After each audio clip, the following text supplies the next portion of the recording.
Wow, luar biasa. Memang suasana luar biasa sekali ya. Oke, saya mau berdoa sebelum kita masuk dalam firman Tuhan. Jesus, we thank you Jesus. Wow. Engkau benar-benar dahsyat luar biasa Yesus. Jadi terima kasih Tuhan, kami bisa rasakan sekali memang keajaiban-Mu, kemuliaan-Mu, kedahsyatan-Mu, kuasa-Mu. Dan sebentar lagi kami mau masuk dalam firman-Mu dan lebih lagi belajar tentang-Mu Yesus. Jadi terima kasih Tuhan, Engkau benar-benar buka mata rohani kami, terima lebih lagi pewahyuan siapakah Yesus. Terima kasih Tuhan, di dalam nama-Mu yang tertinggi, yang berkuasa dalam nama Yesus kami berdoa dan siap menerima. Amin, amin, amin. Sekali lagi beri kemuliaan bagi Yesus. Dan boleh duduk. Kalau mau tetap berdiri nggak apa-apa lah kalau masih semangat ya. Haleluya. Terima kasih tim worship. Sangat luar biasa. Saya merasa disegarkan luar biasa pagi ini ya. Yang menjadi keluarga gereja di sini harus bersyukur ya kalau punya suasana seperti ini setiap minggu ya. Sangat-sangat diberkati, amin. Memang datang ke gereja ini seperti jumpa keluarga kembali ya. Memang banyak hal yang luar biasa. Sampai ada banyak orang di sini yang sangat ingat banyak hal tentang saya. Saya merasa wow gitu kan. Sampai ada yang paham sekali betapa dalamnya bukan saja saya cinta Yesus tapi cinta kopi. Ya selalu sediakan ya sampai lantai 4 sekarang udah kopinya enak-enak ya. Sangat luar biasa sekali. Tapi memang ini yang bagi saya pagi ini saya pikir wow. Soalnya kalau sadar nggak ya? Semua lagu yang kita baru nyanyikan itu hanya Yesus, Yesus, Yesus. Ya, tetap sekali Yesus, tetap Yesus. Sampai pusatnya Yesus, Jesus at the center. Sampai speak Jesus gitu kan. Jadi Jesus, Jesus, Jesus ya.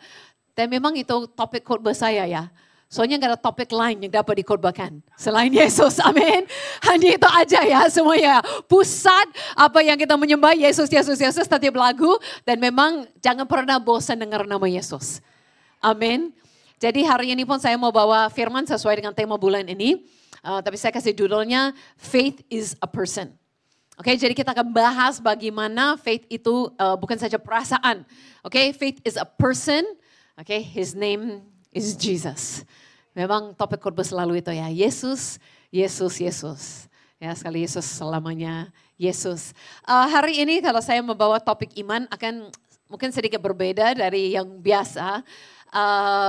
Saya hari ini terbang ke Medan, memang banyak orang bingung dari Malaysia, dari Medan, dari Kanada, pokoknya saya dari mana-mana ya, oke. Dari semua itu benar ya. Oke, ada sekolah Alkitab, WIBI itu di Medan, jadi sore ini saya akan terbang ke sana untuk tanggal 1 itu Selasa buka tahun ajaran baru ya. Jadi terima semua siswa baru, mereka udah terbang-terbang dari Papua, dari mana-mana udah kumpulin, nunggu saya datang ya. Jadi hari ini saya terbang ke sana. Dan salah satu topik pertama kalau bulan depan saya akan mengajar itu iman. Karena saya merasa itu benar-benar dasar ya bagi orang percaya kita harus benar-benar mengerti ini iman. Soalnya berkata segala sesuatu itu kan dari iman. Jadi kita harus benar-benar belajar tentang iman. Nah, saya percaya udah banyak pengajaran yang luar biasa di gereja ini. Hari ini saya akan bagi yang simple saja ya. Sesuatu yang praktikal yang menolong saya. Kalau saya di WIBI itu di sekolah, saya punya 20 sesi. Hari ini 1 sesi. Oke, jadi kalau saya bicara ekstra cepat, tolong maklum ya.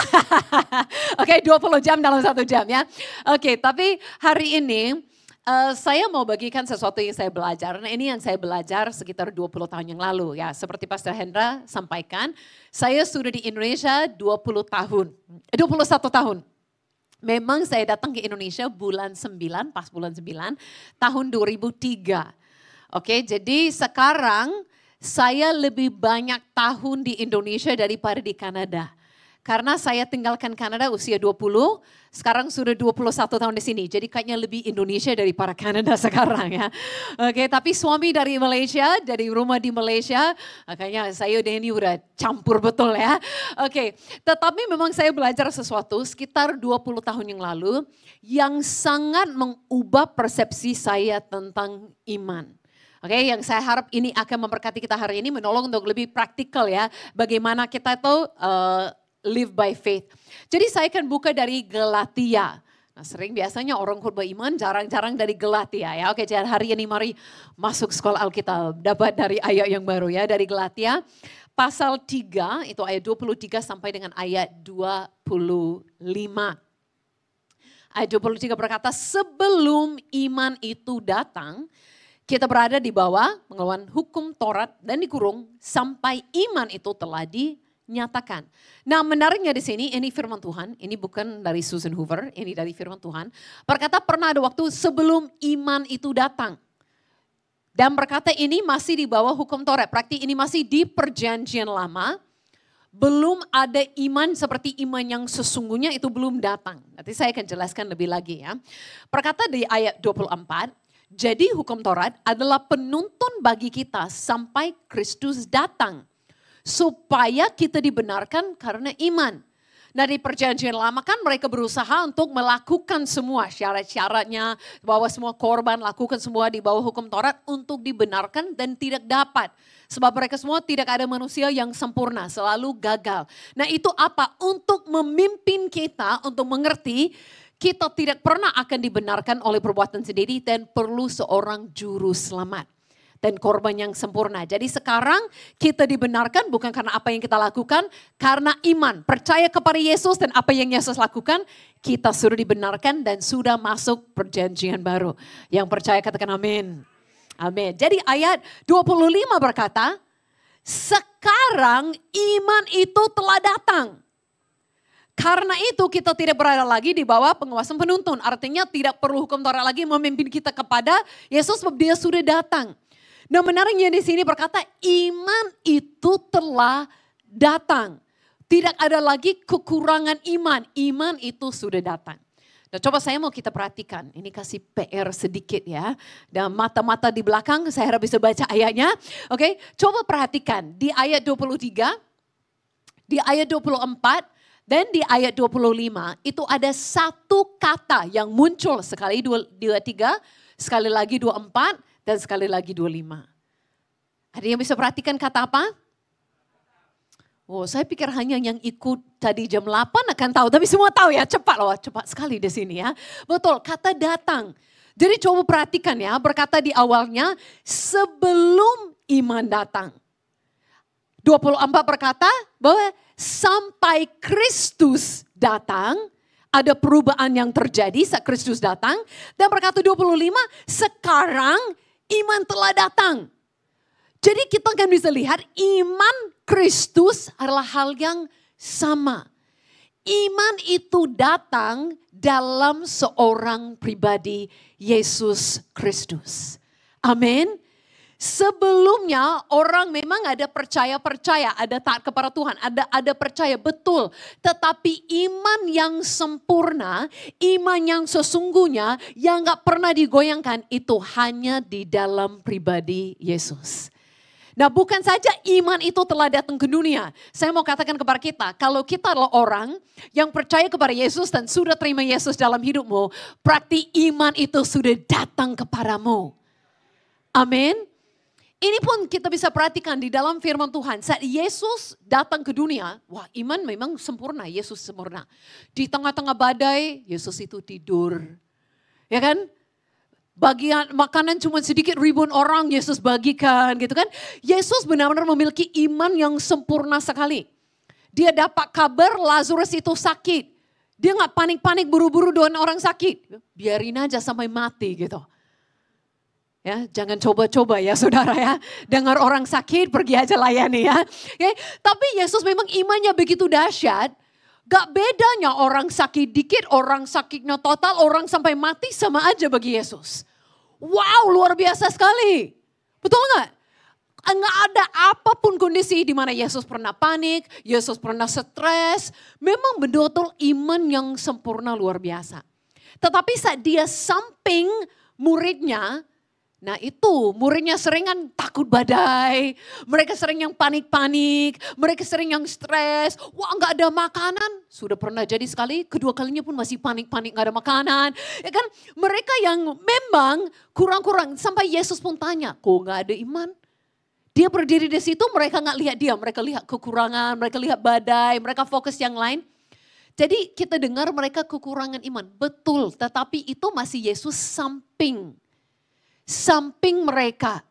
Tetapi setelah Yesus mati, bangkit, naik ke surga, Roh Kudus turun, sejak itu tidak pernah dituliskan lagi mereka kekurangan iman. Sebab bukan saja iman sudah datang ke dunia, Yesus datang. Tetapi saat Roh Kudus masuk membawa semua yang Yesus miliki, iman sudah datang ke hidup kita. Amin. Jadi saya pun gak harus kenal semua di sini. Pasti jemaat guys. Kemudian pasti luar biasa orangnya semua ya. Tetapi saya pun gak sampai kenal, saya pun tahu ini. Kalau ada Yesus, sudah ada iman. Ya kalau kita tahu ada Yesus ada kuasa, betul. Ada Yesus ada kebenaran, betul. Ada Yesus ada ini, betul. Jadi sama kalau ada Yesus, iman itu sudah datang. Iman itu gak mungkin perasaan. Dulu saya pikir iman itu perasaan. Tapi kadang-kadang semangat, oh bagus, kayaknya ada iman, percaya. Besok-besoknya udah gak semangat. Jadi iman gak mungkin naik turun. Satu hari naik, satu hari turun. Memang kadang-kadang Tuhan bisa pakai perasaan, jangan salah paham ya. Kadang-kadang Tuhan pakai memimpin dengan damai sejahtera, perasaan itu Tuhan yang ciptakan. Ya, jadi masih ada perasaan dan Tuhan memang menggunakan perasaan untuk menolong kita. Tetapi kita harus mengerti, kadang-kadang perasaan juga bisa menipu dan bohongin kita. Kan pasti pernah rasa ya, sendiri jauh dari Tuhan, padahal Tuhan gak jauh. Ya kan, pernah pasti merasa, oh aku ini orang berdosa gak layak, padahal darah Yesus sudah dicurahkan membenarkan kita. Jadi kadang-kadang perasaan bohongin kita, menipu kita. Oke, jadi perasaan memang bisa dipakai Tuhan, tapi tidak boleh kita utamakan perasaan. Jadi perasaan itu, oke baik, tetapi iman itu bukan dalam perasaan. Karena perasaan itu gak stabil. Iman itu dalam seseorang yang gak pernah berubah. Baik kemarin maupun hari ini, sampai selama-lamanya. Iman gak digoyangkan karena iman itu adalah Yesus Kristus yang stabil, yang tetap selama-lamanya. Amin. Dan saat saya pertama-tama belajar ini sekitar 20 tahun yang lalu, itu ubah semua. Karena dulu sebelumnya saya pikir iman itu kayak perasaan. Kalau sangat merasa, semangat merasa lemah, wah gak ada iman, gak bisa buat apa-apa. Tetapi saat saya belajar iman itu dalam Yesus dan Yesus itu ada dalamku, berarti iman itu tetap ada, stabil. Saya baru belajar hal ini 20 tahun yang lalu dan waktu itu saya di Medan. Saya jumpa sama seseorang ibu dan dia cerita, kalau nggak salah itu bukan dia tapi temannya, usaha ada staff yang kerja, yang bangunin sesuatu, bersihkan sesuatu itu di tingkat cukup tinggi. Dan ada salah satu karyawannya jatuh dari tempatnya tinggi sampai benar-benar hampir mati. Dilarikan ke rumah sakit sudah berapa hari, keluarga dipanggil, dokter nggak bisa apa-apa. Ya dipanggil aja untuk keluarga goodbye, bisa tinggal berapa hari lagi katanya. Sudah gak ada harapan, sudah gak apa-apa yang bisa dibuat. Nah orang ini, bapak ini yang jatuh bukan Kristen. Dia dari kepercayaan yang lain. Jadi ibu ini cerita semuanya. Terus dia lihat dan bilang, Susan sama teman-teman mau gak pergi doain dia? Mau gak gitu kan? Jadi kami semangat, ya mau pergi, ayo kita pergi ke rumah sakit, kita pergi doain dia gitu kan. Semangat gitu kan, naik mobil, oke. Tapi perjalanan malam itu gak tahu kenapa lama sekali ke rumah sakit. Dalam perjalanan yang lama mulai mikir. Masuk rumah sakit dengan kondisi apa? Mulai mikir. Kan awalnya semangat. Mau pergi, ayo mujizat terjadi. Terus di perjalanan mulai mikir. Bapak ini udah gak ada harapan lagi. Bapak ini katanya kondisinya begini ya, berbaring, gak bisa bicara, gak bisa apapun, gak bisa duduk, gak apapun. Cuman bisa buka tutup mata dan gerakkan jari satu. Jadi mulai mikir ya, oh iya gimana kondisinya begini. Terus saya mikir lagi, keluarganya sudah dipanggil, sudah kumpul, karena berpikir dia akan ada lagi ya. Jadi keluarganya udah kumpul sedih-sedih, dan ini bukan orang Kristen. Jadi saya pun mulai mikir, masuk ke kamar ini, mungkin gak disambut dengan baik. Pasti kan curiga atau gak enak. Bagaimana tiba-tiba masuk buat mujizat di depan orang yang gak percaya. Mungkin orang yang gak mau terima. Kepada orang yang hampir mati. Saya mulai mikir, waduh gimana nih. Jadi perasaan semangat. selagi jalan kayak kayak mikir gimana ini. Hampir gak mau jadi gitu kan, gimana. Saya merasa tertekan sekali. Bagaimana saya buat sesuatu dengan ini. Tapi tiba-tiba saya ingat, oh itu perasaan Susan Hoover. Mungkin kepercayaan kekuatannya Susan Hoover gagal. Tetapi saya ingat saya bawa Yesus bersama dengan saya. Mungkin saya merasa lagi ragu-ragu dengan banyak hal. Tapi saya bawa Yesus dengan iman sempurna akan masuk ke kamar itu. Hanya dengan pengertian itu buat saya berani masuk rumah sakit gitu kan. Akhirnya sampai masuk ke kamar dan betul seperti saya bayangkan. Keluarga itu terima dengan siapa? Kan curiga gak enak gitu kan. Mereka lagi sedih keliling dia gitu kan. Kami masuk jelasin, oh kami dengar ada begini-begini boleh gak kami dekatin gitu. Oke, mereka agak mundur sedikit masih lihat-lihat gitu kan. Jadi kami mulai ceritakan Yesus. Mulai injilin Bapak ini. Dia gak bisa respon ya. Jadi akhirnya apapun, selain mata jarinya satu. Injilin, beritakan Yesus gitu kan. Akhirnya kami tanya. Mau gak percaya Bapak kepada Yesus terima keselamatan? Biasanya kami lakukan itu dulu ya, keselamatan sebelum kesembuhan. Oke, karena keselamatan tetap yang paling penting. Dia gerak, kalau Bapak mau gerakan jarimu satu itu yang bisa bergerak ya kan. Dia gerakan jarinya. Wah mau, oke kami doakan gitu kan. Setelah itu kami juga doakan mujizat terjadi dalam nama Yesus gitu kan. Sembuh, bangkit gitu kan. Nah jujur aja amin gak ada apa-apa terjadi. Saya ini kami melayani dia, doakan dia, keluarga di belakang. Jadi setelah amin, doakan, oke, saya balik badan mau bicara sama keluarga. Oke, mau bicara sama keluarga. Saya lagi bicara sama keluarga. Tiba-tiba mereka lihat lewat saya gini, shock. Kayak lihat hantu, kayak lihat apa kan. Gitu kan, shock gitu kan. Jadi saya mau pikir ada apa. Saya lihat gitu kan ke bapak itu. Tiba-tiba kayak orang mati dibangkitkan. Tiba-tiba duduk dia. Duduk, senyum, buka oksigen. Hei, hidup kembali. Benar-benar kayak mujizat. Dan saya pun shock. Wow, gitu kan. Memang saya sadar. Saya aja di mobil udah kayak stres. Udah pikir bagaimana. Memang mungkin Susan Hoover masih lemah dan kurang. Tetapi kabar baiknya, iman telah datang dalam pribadi Yesus yang sempurna. Tepuk tangan bagi Yesus yang luar biasa. Jadi saya percaya kita semua di sini gak ada kekurangan iman. Karena ada Yesus. Amin. Jadi sudah ada Yesus. Dulu kalau saya dengar ada tema di gereja tentang faith. Oh berat. Nanti disuruh live by faith. Ya hidup oleh iman. Harus kuat. Wah dulu saya merasa itu kayak berat sekali gitu kan. Apa yang saya harus lakukan. Tetapi saya terima pewahyuan. Bagaimana kita hidup? Memang hidup oleh Yesus. Kalau Tuhan minta kita lakukan sesuatu. Apapun yang Tuhan minta kita lakukan. Dia selalu lebih dahulu menyediakannya bagi kita. Betul enggak ya? Semua yang Tuhan minta. Kenapa dia bisa suruh? Pergi beritakan Injil. Menyembuhkan yang sakit. Mengusir setan-setan. Karena sebelumnya dia berkata. Dia berikan kuasa untuk melakukannya. Dia gak akan minta kita melakukan sesuatu kalau dia tidak lebih dahulu menyediakannya. Makanya kabar baiknya kita mau hidup oleh iman, kita dapat melakukannya. Karena Yesus sendiri adalah iman yang sempurna yang masuk ke hidup kita. Amin. Jangan katakan terus, oke gak ada iman, imanku gak besar, aku gak ada iman. Stop. Ingat ada Yesus. Iman is a person, faith is a person. Jesus yang tidak pernah berubah. Amin. Jadi saya mau kembali lagi untuk kita bicarakan tadi dalam bedanya dalam perjanjian lama, perjanjian baru.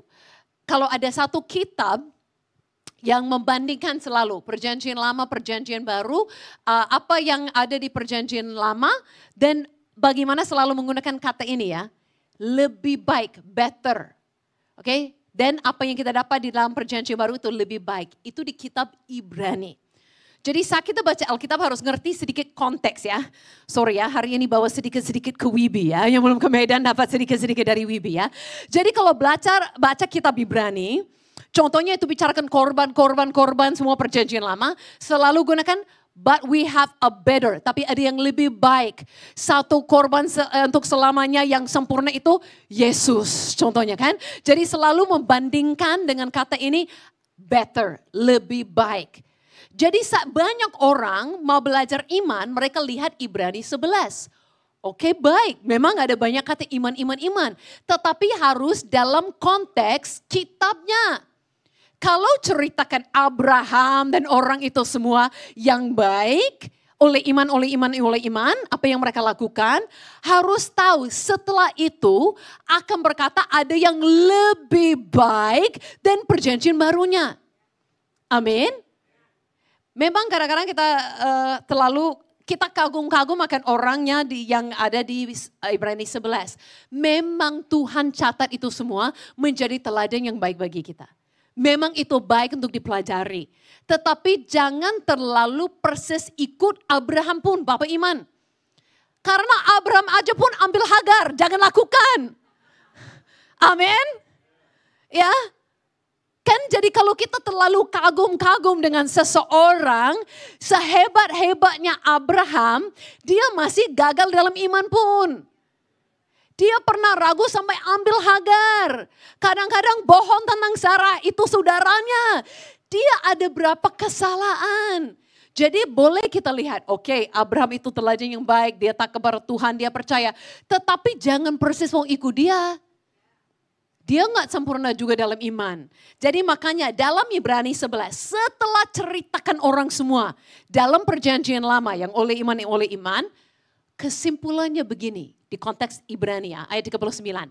Dan mereka semua tidak memperoleh apa yang dijanjikan itu. Sekalipun imam mereka telah memberikan kepada mereka suatu kesaksian yang baik. Sebab Allah telah menyediakan sesuatu yang lebih baik. Better. Bukan butter ya, better. Okay? Ya, lebih baik bagi kita. Tanpa kita mereka tidak sampai kepada kesempurnaan. Nah dengar saya baik-baik, bukan saya katakan saudara dan saya orang yang lebih baik. No, saya tidak pernah merasa saya lebih baik daripada Abraham. Saya katakan kita memiliki janji yang lebih baik.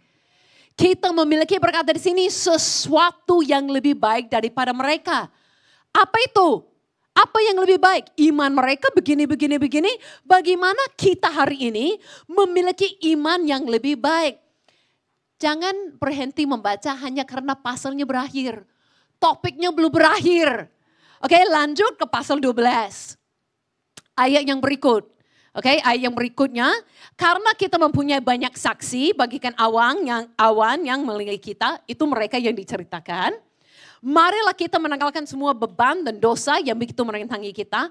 Dan berlomba dan tekun dalam perlombaan yang diwajibkan bagi kita. Marilah kita melakukannya dengan mata yang tertuju kepada Yesus. Bukan lagi Abraham, Yesus. Mata yang tertuju kepada Yesus yang memimpin kita dalam iman. Dan yang membawa iman kita itu kepada kesempurnaan. Nah dalam bahasa Inggris berkata seperti ini. Jesus is the author and finisher of faith. Author, penulis, awal, dan finisher, akhir daripada iman. Artinya kalau mencari iman yang sempurna, tidak ada di siapa-siapa yang lain. Selain seseorang pribadi itu Yesus. Tidak ada iman di dunia selain di dalam pribadi Yesus. Orang ada kepercayaan, manusia ada orang yang lakukan sesuatu, percaya sesuatu, tetapi yang sempurna, yang sesungguhnya itu hanya dalam Yesus. Awal dan akhir iman yang sempurna ada di dalam Yesus. Amin. Dan yang luar biasa Yesus itu ada di dalam kita. Saya kan sering buat acara-acara festival kesembuhan, penginjilan, kayak KKR seperti itu. Dan banyak sekali orang yang datang yang kadang-kadang itu orang Kristen datang. Mereka pikir mereka akan disembuhkan karena ada bule yang doakan. Kan salah kepercayaannya, ya kan? Ada yang lain yang gak pernah dengar tentang Yesus sebelumnya pikir ada pengobatan gratis gitu kan. Macam-macam ada yang datang. Dan saya selalu pun katakan seperti ini. Jesus will help you to believe. Yesus akan pun menolongmu untuk percaya. Kadang-kadang kita mau berpikir, dulu saya berpikir ya, kalau saya dulu juga sakit. Saya pikir gini, kalau mau dapat kesembuhan, mau dapat mukjizat, gak bisa langsung datang minta mukjizat. Saya harus kumpulkan iman dulu. Harus kumpulkan iman, baru saya bawa iman itu kepada Yesus. Kayak menukar, ini iman, saya minta mukjizat. Dulu saya pikir seperti itu. Kayak sampai, tapi masalahnya, Saya sakit. Kayak dulu kalau tahu kesaksian saya dulu benar-benar sakit. Ada penyakit dalam perut yang tidak bisa disembuhkan, buat saya alergi semua makanan.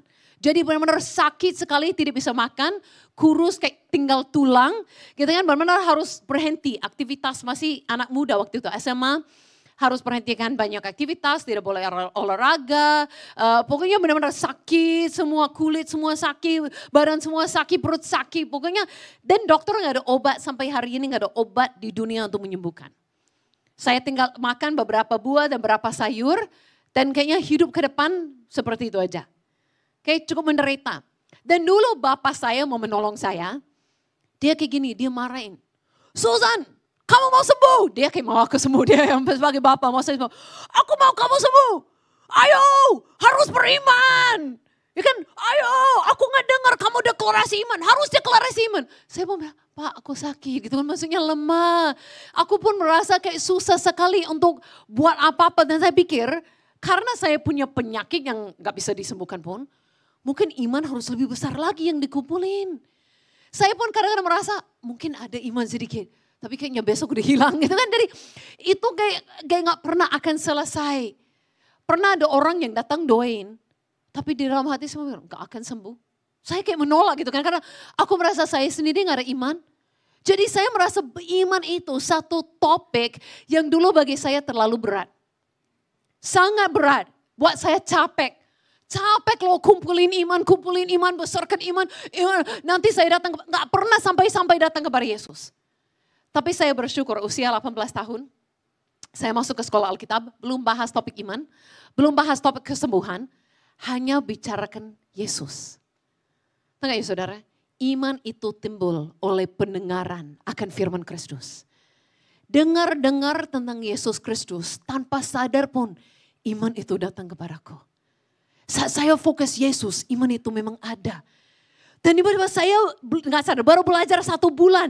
Sudah 18 tahun sakit, tiba-tiba belajar 1 bulan aja. Saya bilang sama teman, malam ini saya ke gereja, ke ibadah, saya akan sembuh. Dia bilang, mana mungkin Susan, kamu udah kan 18 tahun sakit, banyak orang doain, kamu gak pernah sembuh. Saya bilang, ini sekarang saya terima pewahyuan. Kalau Yesus sudah ambil dosa, sakit penyakit, kutuk, sudah selesaikan semuanya di salib, ngapain saya nunggu lagi? Kalau Yesus sudah menderita bagiku, aku gak usah menderita lagi. Nah pada saat itu fokus saya Yesus, saya udah gak mikirin iman. Dan saat saya gak mikirin iman, saya fokus Yesus, justru di situ ada iman. Sebelumnya saya pikir cari iman supaya saya datang kepada Yesus. Ternyata saat saya fokus Yesus, di situ pun imannya yang saya cari. Saya nggak tahu itu deklarasi iman. Saya akan sembuh malam ini. Itu kan otomatis. Bukan sesuatu yang saya buat-buat. Itu kan keluar dari hati. Wah ada pewahyuan Yesus. Saya bilang saya akan sembuh malam ini. Betul, saya pergi ke ibadah, merasa sesuatu terjadi. Saya pulang dan saya bilang ini, memang belum bisa cek dokter, apapun ini malamnya pulang ya. Malamnya pulang sampai ke rumah. Saya udah bertahun-tahun tidak makan dessert, tidak makan yang manis. Saya lihat ada 1 bag chocolate chip cookies. Wah, saya habis bertahun-tahun loh gak makan coklat ya. Saya ambil, makan. Sampai teman-teman bilang, Susan jangan. Kan mereka tahu, kamu besok sakit menjerit-jerit, kami gak lakukan apa-apa gitu kan. Apa yang bisa dibuat gitu kan. Aku bilang enggak, aku tahu sesuatu terjadi. Aku udah oke, aku mau makan cookies gitu kan. Nah saya tidak tahu orang katakan itu pun tindakan iman. Bagi saya belum belajar apa itu deklarasi iman, tindakan iman. Itu semua hal yang baik, itu otomatis. Karena ada pewahyuan Yesus. Karena saya fokus Yesus, saya pun tidak sadar itu deklarasi iman, itu tindakan iman. Saya hanya lagi ilhami Yesus, fokus Yesus. Kan? Nah ternyata besok pagi saya bangun segar sekali. Sampai hari ini gak ada sakit itu sama sekali, sembuh total. Sembuh total. Dan itu yang membawa saya pun dapat membawa kesembuhan dan mujizat percaya orang lain juga alamin. Karena saya sendiri dulu begitu bertahun-tahun menderita, mau cari iman, padahal saya nggak tahu kalau sudah cari Yesus semuanya sudah di dalam pribadi Yesus. Amin. Yesus nggak minta kita repot-repot cari sini, cari sana, cari itu, cari sana gitu kan. Sebenarnya semuanya saat kita fokus Yesus, sudah dapat segala sesuatu di dalam Yesus. Amin. Amin. Coba katakan amin lebih besar. Pastikan semua masih bangun ya, belum ada yang tidur ya. Nah mungkin kita pikir, tapi apakah masih perlu iman yang besar? Atau dapat iman aja cukup sampai gitu. Nah sebenarnya dalam firman Yesus pun gak pernah minta sama orang, coba periksa berapa besar imanmu. Yesus hanya katakan pernah segini ya, kalau ada imanmu sebesar iman yang sesungguhnya imannya Yesus ya, sebesar biji sesawi, itu waktu dia berdiri di Israel itu hal yang paling kecil, dapat memindahkan gunung. Nah bukan Yesus benar-benar suruh kita pindah-pindah gunung ya. Oke, saya dari Medan, bukan ada gunung Sebayak, Sinabung, bukan kami sibuk di sana, kirim ke Jakarta gunungnya, ya kan? Enggak ya. Maksudnya kan hal besar kelihatan mustahil. Oke, jadi maksudnya iman yang cuma titiknya, kalau tahu biji sesawi itu kan yang paling kecil, tuk gitu aja. Kalau saya pun bawa di sini hari ini nggak sampai nampak gitu kan. Cuman kecilnya aja, tuk gitu. Nah maksud Yesus gitu, jangan terlalu pikir, oh musisinya begini, mungkin aku perlu imannya segini, mungkin aku perlu begini. Pokoknya dia bilang ini, sedikit dari Yesus sudah bisa lakukan hal besar. Nah ini ada satu kisah di mana Yesus pun berkata, ada dua kisah di dalam firman Tuhan. Yesus berkata ada orang yang memiliki iman yang besar. Jadi hari ini saya mau kita belajar, bukan saja sudah ada iman, iman itu sudah ada. Iman itu dalam pribadi Yesus, iman itu sempurna. Kita juga mau belajar hari ini bagaimana memiliki iman yang besar. Amin. Dalam Matius 8 ayat yang kelima. Ketika Yesus masuk ke Kapernaum, datanglah seorang perwira mendapatkan dia dan memohon kepadanya. Tuhan, hambaku terbaring di rumah karena sakit lumpuh dan dia sangat menderita. Jadi ini bukan aja kayak sakit flu, ini orangnya sangat menderita sampai membuat perwira ini kan tergerak. Nah Yesus berkata, aku akan datang menyembuhkannya. Itu respon Yesus yang biasa.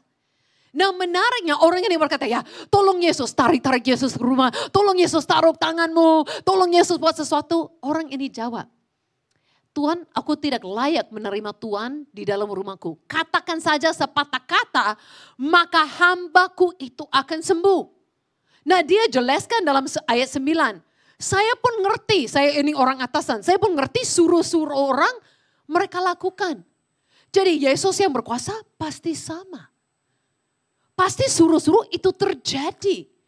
Sampai Yesus pun lihat ini, ayat 10, Yesus heranlah dan berkata kepada mereka yang mengikutinya, aku berkata kepadamu sesungguhnya iman sebesar ini tidak pernah aku jumpa pada seorang pun di antara orang Israel. Sebesar ini. Nah kita nggak tahu sebesar apa, sebesar semangka, ya sebesar mobil, sebesar ruangan ini, ya mungkin lebih besar dari biji sesawi ya, kita nggak tahu ya, nggak dikatakan cuman apel, ya nggak tahu ya, pokoknya kita nggak tahu sebesar, tapi Yesus yang berkata iman sebesar ini. Nah kalau tahu nggak, hanya 2 orang di dalam semua Injil-Injil ini yang Yesus pernah mengatakan memiliki iman yang besar. Ada yang ini perwira satu, ada yang tahu satu lagi siapa? Ya perempuan dari Kanaan. Wah lulus ujian lagi hari ini semua ya. Lagi lulus ujian ya. Oke jadi memang betul. Dan dua-duanya menarik bukan orang Israel. Artinya menariknya dua-dua bukan orang di bawah hukum Taurat. Nah kenapa itu penting? Karena hukum Taurat pasti membatasin. Kalau mau ini harus lakukan ini. Kalau mau ini harus lakukan ini. Jadi membatasi. Nah dua-duanya ini gak tahu apa-apa. Hanya yang tahu ada Yesus. Makanya imannya bisa besar. Karena gak ada yang batasin lagi. Mereka hanya tahu Yesus dahsyat luar biasa. Ya udah Yesus dapat lakukan dahsyat luar biasa. Gak ada batasin, gak ada limitation. Itu satu. Terus dua-duanya lagi kalau kita bicarakan kesamaan. Mereka sama-sama hanya terima perkataan. Nah itu juga bagi kita hari ini, amin. Kita hari ini gak ada manusia, Yesus datang ke rumah lakukan sesuatu. Kita kan hanya terima perkataan, itu cukup. Tetapi yang buat saya merasa mereka memiliki iman yang besar itu. Kalau coba perhatikan yang perwira ini katakan. Dia berkata apa ayat 8? katakan saja sepatah kata. Kalau perempuan dari Kanaan, dia minta seperti ini. Remah-remah saja yang jatuh. Sikit-sikit yang jatuh. Orang ini pun berkata, sepatah kata, sikit-sikit. Orang ini berkata remah sikit-sikit. Maksudnya apa? Sikit-sikit aja yang perlu. Maksudnya mereka melihat, Yesus begitu besar. Sekalipun mereka dua-duanya punya masalah besar. Hambanya sangat menderita, anaknya sangat menderita. Mereka punya masalah besar. Tapi mereka melihat solusi untuk masalah besar. Yesus begitu ajaib, sedikit-sedikit dari Yesus cukup. Sebenarnya banyak orang mau ajarin dari orang ini. Oh harus seperti perwira ini. Ya, harus mengerti otoritas. Atau harus minta sama Tuhan begini. Tapi perempuan Kanaan lain lagi. Perwira ini kayak sopan-sopan ya. Gak usah ke rumah. Gak usah gitu kan. Tapi perempuan Kanaan kalau baca dia kayak paksa. Dorong sampai orang sudah terganggu. Ya caranya beda, jadi bukan kadang-kadang caranya. Kita semua bisa datang kepada Yesus dengan cara yang berbeda-beda. Dengan masalah yang berbeda-beda. Dengan kadang-kadang kata-kata atau tindakan atau hal-hal yang berbeda-beda. Jadi jangan kita membuat harus kata-kata ini, harus yang begini, harus yang begini. Kita fokusnya Yesus. Mata tertuju kepada Yesus dan Yesus yang besar. Saya dari Medan, jadi kadang-kadang saya bercanda begini ya. Saya lihat perwira ini, dia kayak orang yang lembut-lembut. Saya merasa kayak orang Jawa caranya. Wanita ini lebih kayak orang Batak sedikit ya. Agak suaranya besar-besar gitu kan. Jadi kan bukan caranya yang penting. Yang penting dua-duanya melihat Yesus begitu besar. Satu kata saja selesai masalahku. Amin. Kadang-kadang kita membesarkan masalah. Sampai merasa masalahku lebih besar. Masalah ini lebih besar, lebih besar. No, Yesus lebih besar.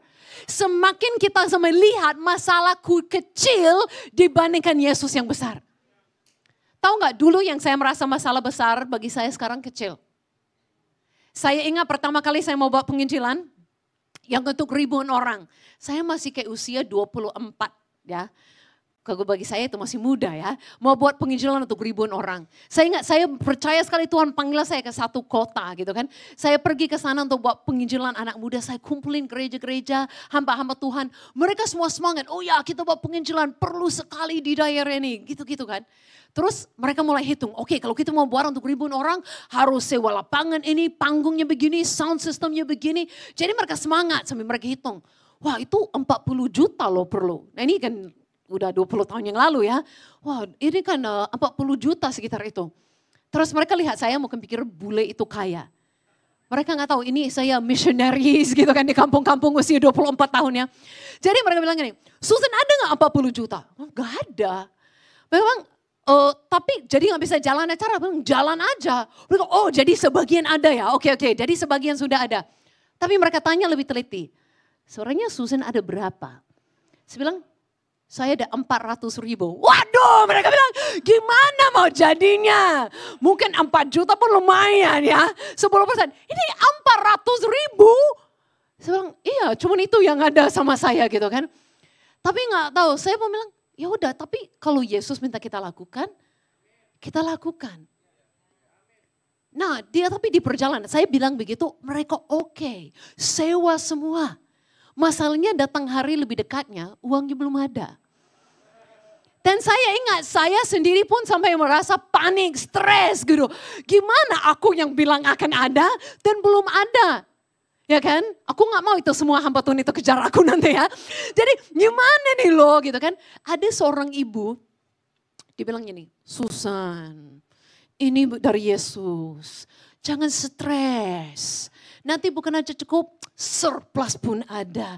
Saya ingat, saya lihat dia kayak, apaan ibu ini gitu kan. Ngomongnya begitu dia kayak santai sekali. Aku pikir ya gampang bukan ibu yang bayar nanti ya. Saya kan itu manusia ya. Tapi memang dia ngomongnya begitu.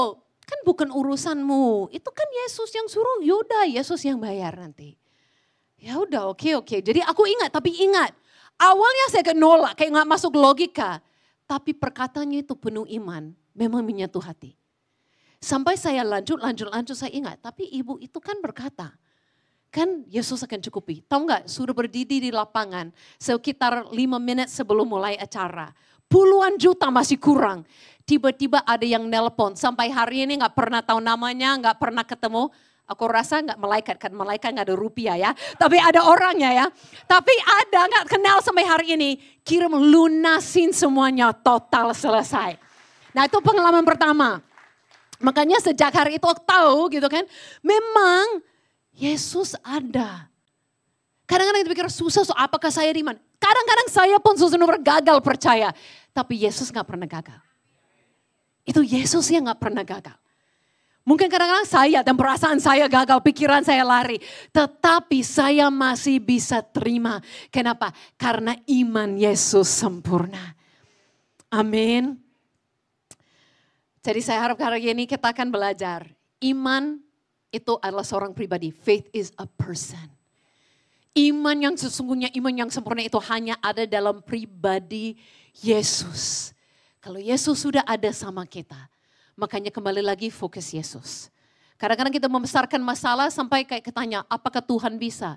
No, itu pertanyaan yang salah. Ya, ada yang katakan begini, jangan katakan sama Tuhan betapa besar masalahmu. Katakan kepada masalahmu betapa besar Tuhanmu. Amin. Kita mau iman yang besar, gampangnya. Iman itu adalah Yesus, membesarkan Yesus. Amin. Saya minta worship team untuk kembali lagi. Hari ini mereka memang Yesus, nyanyikan Yesus terus. Sampai tadi pagi dan tadi mereka nyanyikan lagunya I Speak Jesus. Nah lagu ini sangat buat tadi pagi ingat kembali dan buat saya terharu sekali.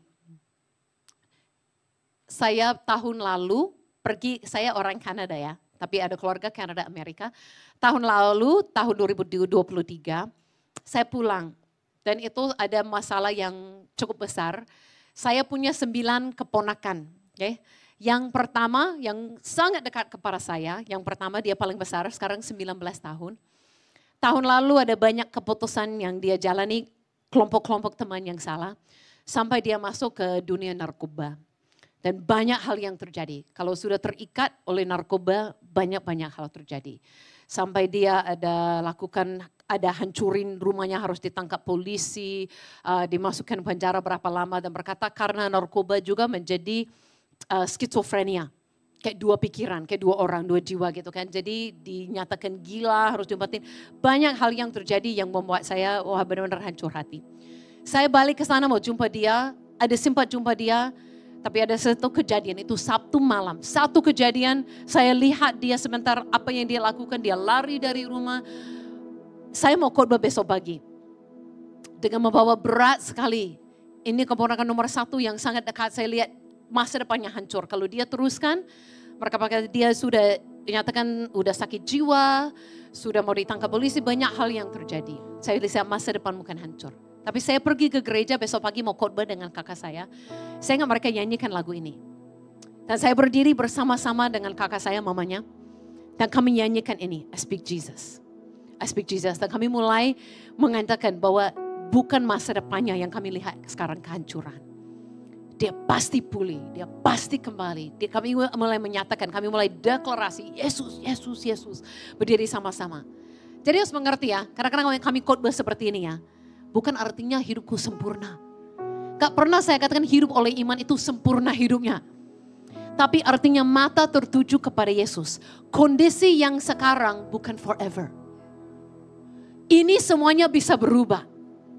Apapun yang sedang terjadi sekarang, semuanya sementara dan bisa berubah. This is not the end. Jadi saya mempercayai itu untuk keponakan saya. Gak peduli semua orang yang bilang sudah begini, sudah begini, sudah begini. No, that is not the end. Mau percaya melihat dengan mata iman. Yesusku jauh lebih besar daripada itu semuanya. Jadi kami tahun lalu berdiri sama-sama nyanyikan lagu ini. Padahal dalam kehancuran baru kejadian malam sebelumnya. Tetapi tahun ini saya pulang ke Kanada. Memang belum sempurna tapi dia sudah dipulihkan. Dia sudah kembali ke rumah bersama keluarga. Dan waktu kami ke gereja, dia ikut. Jadi saya menyembah Tuhan di tempat yang sama persis setahun lagi. Dan dia sudah ada di situ. Kembali lagi kepada Tuhan. Dia belum sempurna, tapi saya minta kita semua beriman hari ini, dia akan pulih sampai 100%. Sampai benar-benar pulih oleh Yesus semuanya. Jadi saya mau kita ambil saat ini. Dengan hari ini kita tidak harus cari-cari iman. Kumpulin iman. Hari ini kita fokus Yesus. Di situ ada iman yang sempurna sudah disediakan bagi kita. Dan saya percaya saya kata mata tertuju kepada Yesus, memuji Yesus, panggil nama Yesus.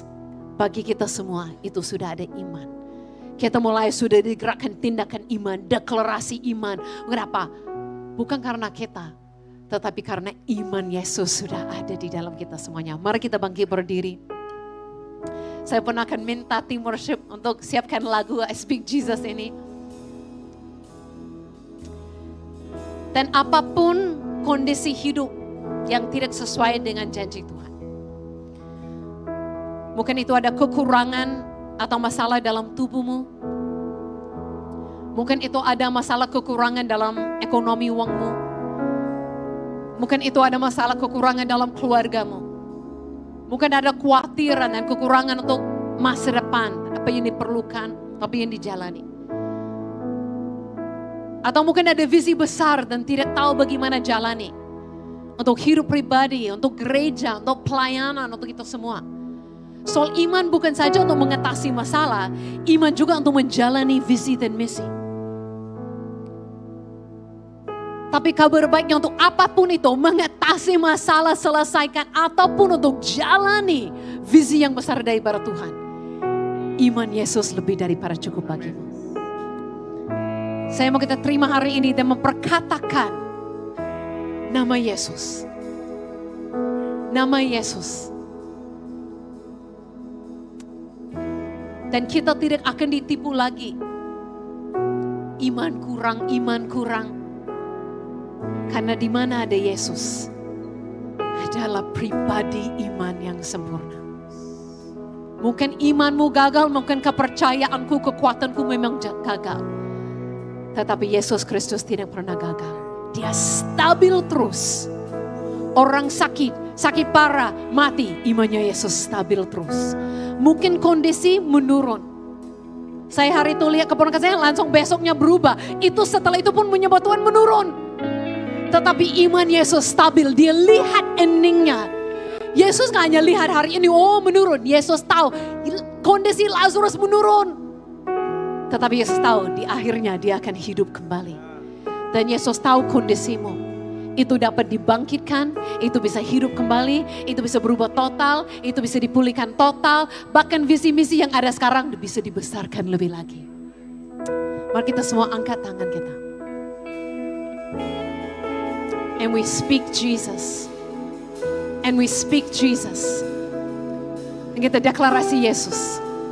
Yesus. Nama Yesus atas tubuh kesehatan, atas ekonomi dan keuangan, atas keluarga dan hubungan, atas pelayanan dan penginjilan, atas gereja, atas setiap bagian hidup, atas apapun yang kita alami, setiap kondisi, setiap kabar buruk, setiap kekhawatiran, setiap masalah yang mengganggu. Kami katakan ada nama yang lebih besar daripada itu. Ada nama Yesus. Ada nama Yesus. Ada nama Yesus. Dan kalau selama ini merasa iman tidak cukup, merasa gagal dalam percaya, merasa kadang-kadang meragu, kabar baiknya bukan oleh kekuatan kita, tapi ada pribadi yang sempurna. Yesus yang gak pernah gagal. Jadi Yesus saat ini, kami tidak menggunakan kekuatan kami. Kami panggil namamu Yesus. Sebab di dalam nama Yesus ada iman yang sempurna. Ada kuasa yang sempurna. Ada pribadimu yang dahsyat dan luar biasa. Kebebasan terjadi. Pemulihan terjadi. Kesembuhan terjadi. Oh, terima kasih Tuhan. Yesus, Yesus, Yesus, Yesus, Yesus.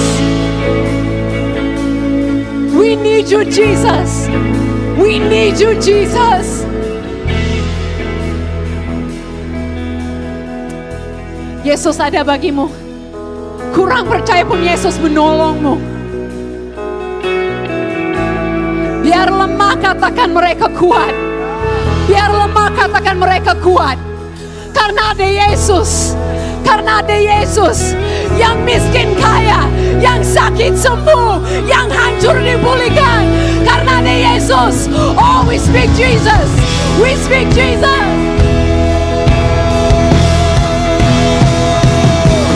Shout Jesus from the mountains, Jesus in the streets, Jesus in the darkness over every enemy. Jesus for my family, I speak the holy name, Jesus.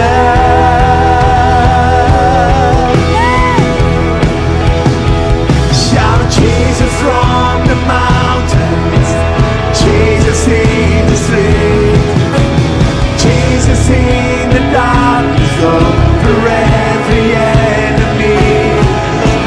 Jesus for my family, I speak the holy name, Jesus. Mari kita katakan your name, your name, your name, your name. Your name is power, your name is healing. Ya, terima sekarang dalam nama Yesus. Kehidupan, kesembuhan, kegiatan, restorasi, kemenangan sudah milikmu dalam nama Yesus. Through the shadows, burn high on fire.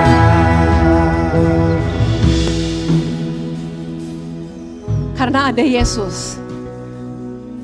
Untuk setiap harimu, apapun yang dihadapi. Mimpi besar untuk panggilan besar. Masalah besar, yang negatif, yang positif, apapun. Karena sudah ada pribadi Yesus. Sudah ada iman yang cukup dan lebih dari cara cukup untuk itu. Di atas setiap sakit penyakit, di atas setiap kekurangan yang ada di sini. Saya pikir tadi mau altar call. No, saya tidak mau altar call. Saya mau saudara sendiri deklarasi. Your name, Jesus. Namamu Yesus adalah kuasa. Kadang-kadang ada waktunya saling mendoakan. Memang ada. Tetapi hari ini, mari kita praktek dan katakan, bukan imanku menyembuhkan diriku. Bukan imanku selesaikan ini. Bukan imanku sampai. Tapi imannya Yesus. Tapi imannya Yesus. Mari izinkan Yesus yang di dalam mulai keluar mulutmu. Deklarasi, your name is power, your name is healing, your name is victory. Namamu Yesus, namamu Yesus. Dan deklarasi, bukan dengan imanmu, tapi iman Yesus bergerak. Iman Yesus mengatakan namanya. Oh, terobosan terjadi.